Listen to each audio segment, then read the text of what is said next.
জাহান্নাম আগুনের জায়গা, জাহান্নাম আযাবের জায়গা, জাহান্নাম দুঃখ কষ্টের জায়গা, জাহান্নামের অশান্তি আর অশান্তি, জাহান্নামে দুঃখ আর দুঃখ, কষ্ট আর কষ্ট।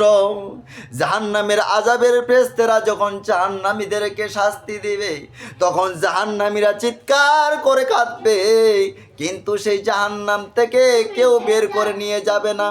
সেই জাহান্নাম থেকে বাঁচানোর তার পিতামাতা কোনো কাজে আসবে না, সেই জাহান্নাম থেকে বাঁচানোর জন্য তার ছেলে মেয়ে কোনো কাজে আসবে না, সেই জাহান্নাম থেকে বাঁচানোর জন্য বন্ধুরা কোনো কাজে আসবে না, সেই জাহান্নাম থেকে বাঁচানোর জন্য স্ত্রী স্বামীর কোনো উপকার করতে পারবে না, স্বামীও তার স্ত্রীর কোনো উপকার করতে পারবে না।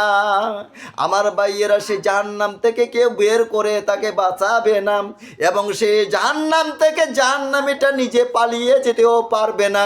নবী করিম সাল্লাল্লাহু আলাইহি সাল্লাম বলেছেন, জাহান্নাম 4টি প্রাচীর দ্বারা বেষ্টিত, প্রত্যেক প্রাচীর 40 বৎসরের দূরত্ব পরিমাণ মোটা। জাহান্নামের একটি প্রাচীর 40 বৎসরের দূরত্ব পরিমাণ মোটা, সেই প্রাচীর থেকে পালিয়ে যেতে পারবে না।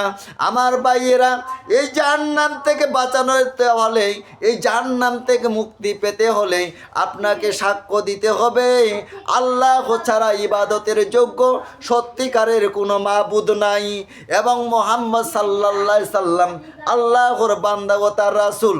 যদি তুমি এই সাক্ষ্য দিতে পারো, মুখ দিয়ে অন্তরে বিশ্বাস স্থাপন করতে পারো, কাজের মধ্যে বাস্তবায়ন করতে পারো, চিরকাল জাহান্নামের মধ্যে থাকবে না। কিন্তু যে আল্লাহর বান্দা, যে আল্লাহর বান্দি এই সাক্ষ্য দিবে না, তারা চিরকাল জাহান্নামের মধ্যে থাকবে।